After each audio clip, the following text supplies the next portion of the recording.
The PPGWave makes a step closer to coming to market, and parts have started arriving for this thing, the S-50.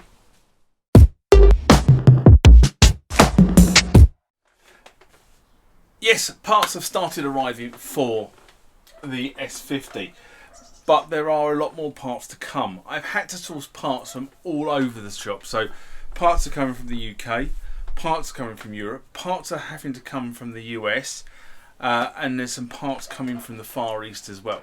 So it's not been a particular easy thing to find all the parts for this S-50, but that's kind of the nature of this legacy tech, is that it's not all in one place. And while SYNTH is kind of sort of the holy grail, a lot of the parts they're not carrying at the moment.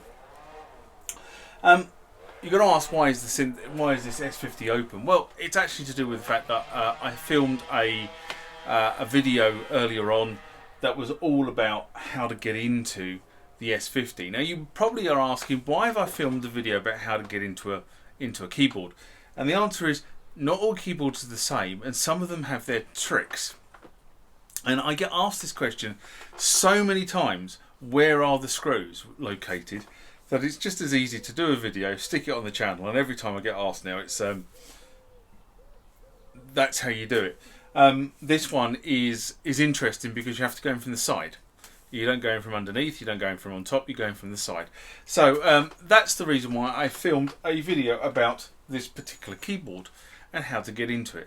And I will be filming videos about other keyboards as I open them up, how to get into those as well, because I think it just forms really easy reference material for you guys going forward. Remember, like, comment, subscribe to the channel. Go over to Instagram and follow me there. Go over to Facebook, follow me there. That's where the normal notices are. And consider becoming a Patreon.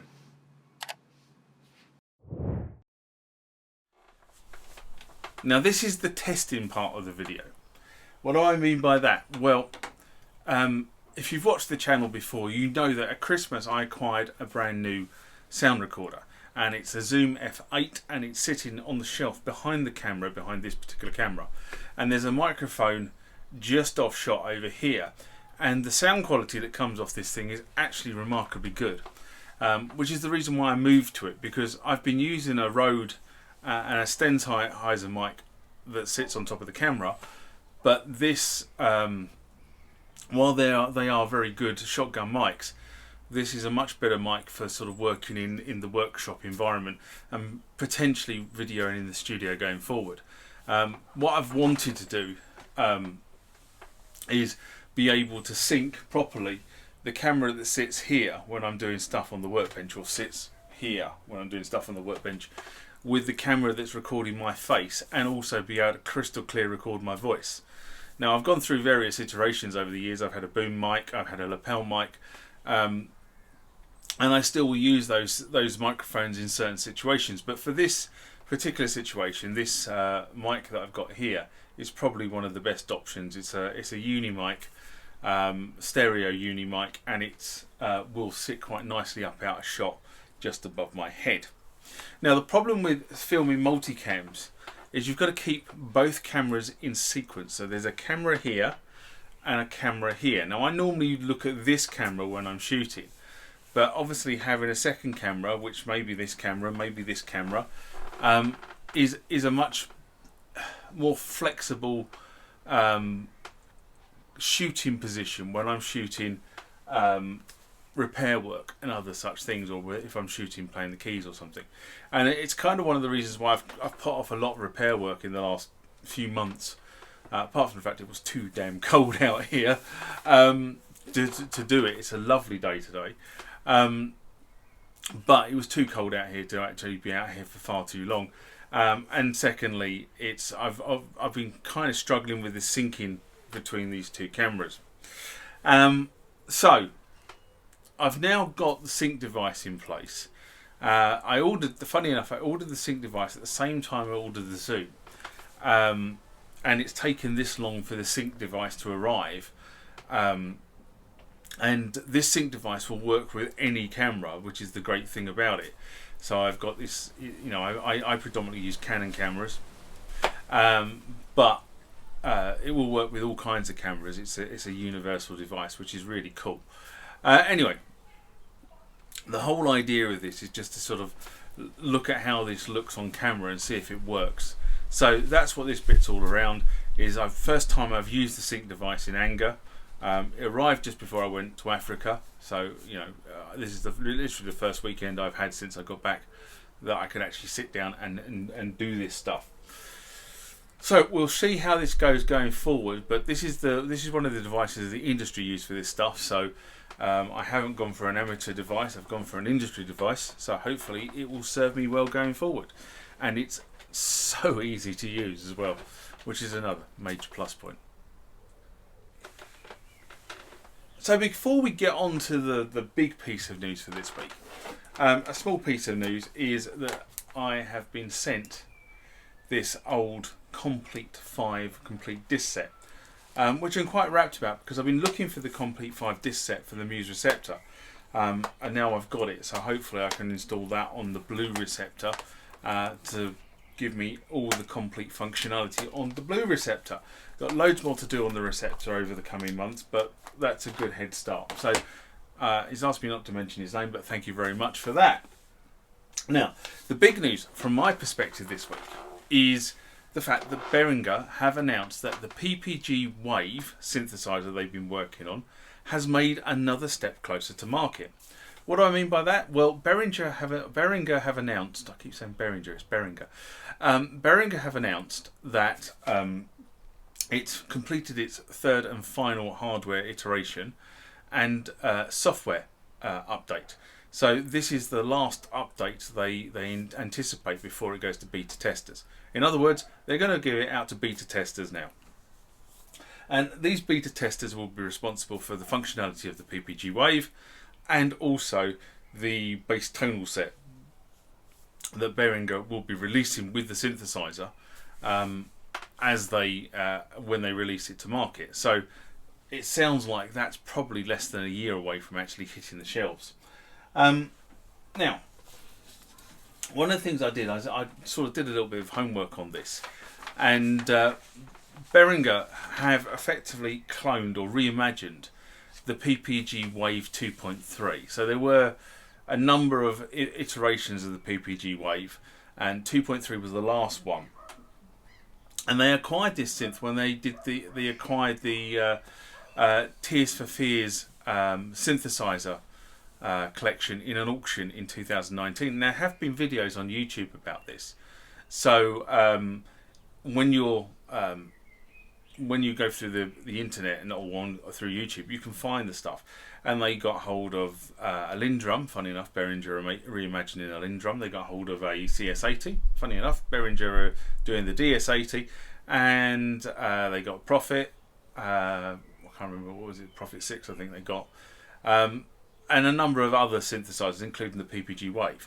So they have, I suppose, been using these machines, retro-engineering these machines as the next stuff they do in the reimagined cloned set that they're producing.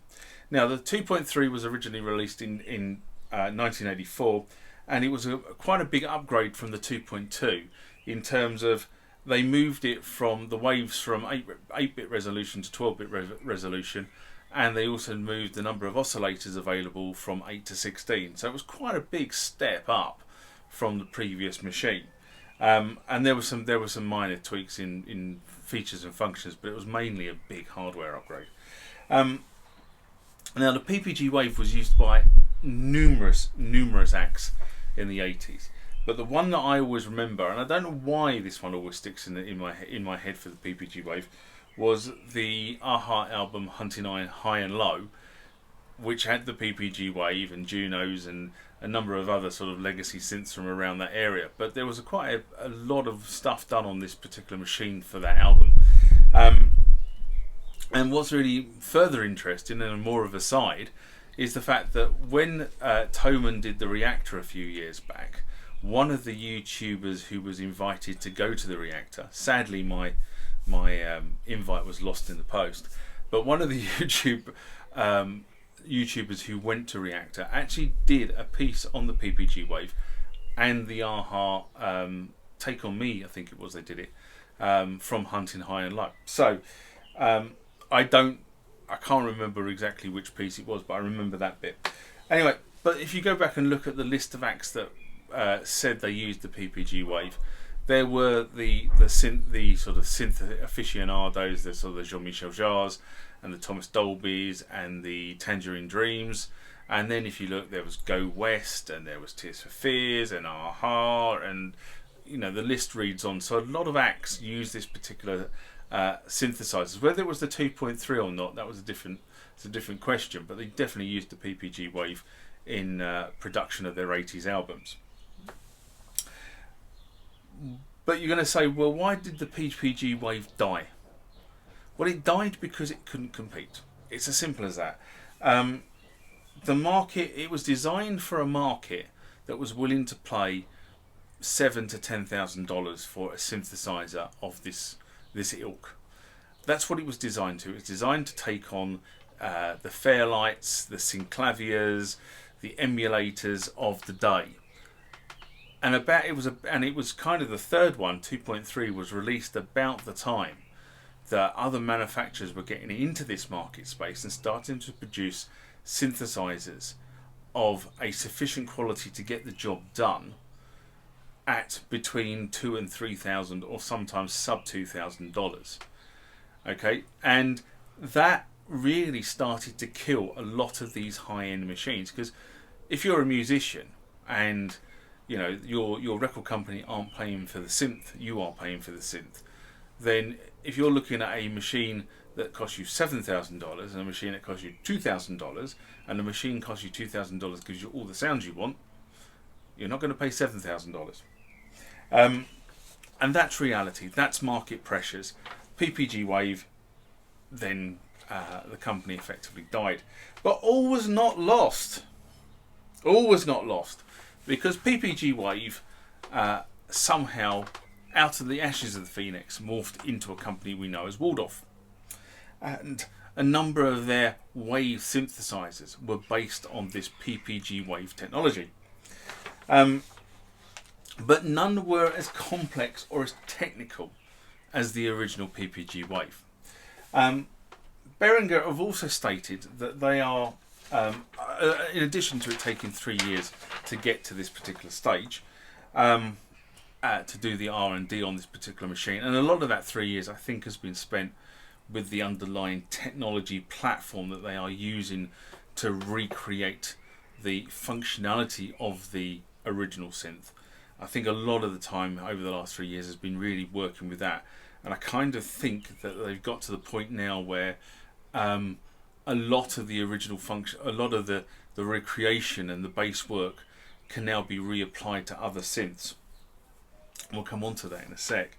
But the other thing they commented on was they're working with a guy called Herman Sieb, and Herman Sieb has been associated with the PPGWave for a number of years, to the point where he retro-engineered the software for some VSTs that he was working on and has since published, and he's also been collaborating with Wolfgang Palm, who was the inventor of the PPGWave and this wave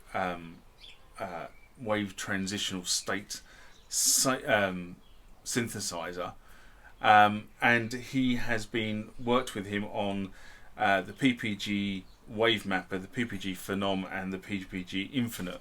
So Herman has quite a deep knowledge of how the PPGWave works. So there's a lot of hope that it's going to be very, very close to the original.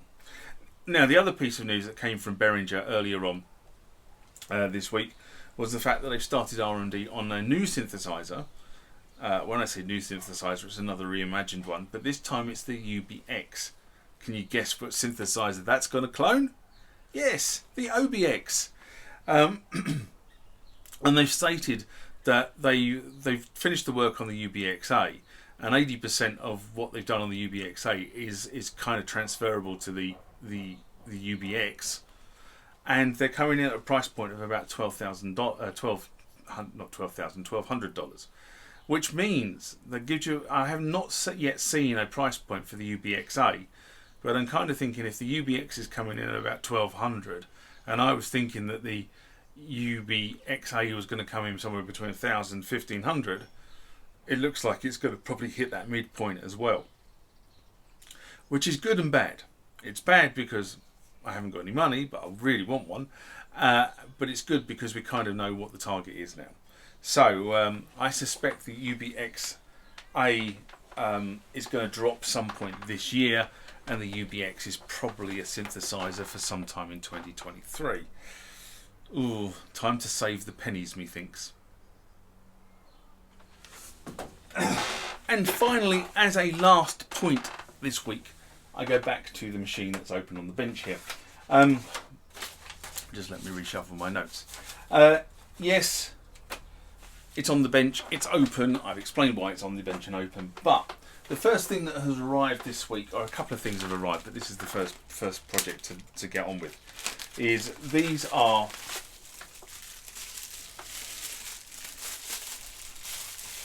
the tack switches.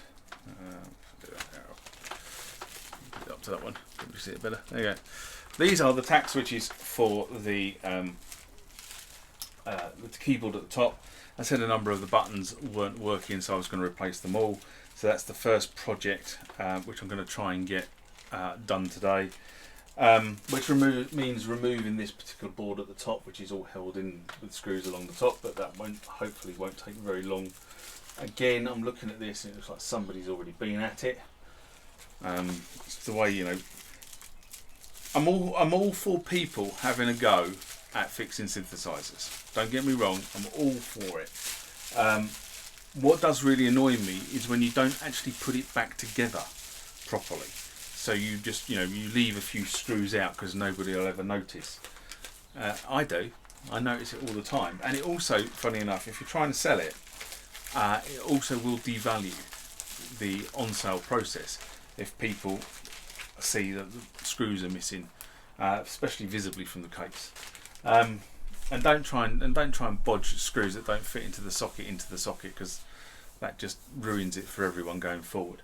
The other thing I'm going to do is this piece of the board here, I'm just sort of running my finger across, is where the vacuum display is. So I'm going to have a jolly good look at all those joints with this thing here, and just see whether we've got a dry joint there which is causing the vacuum display to intermittently fail.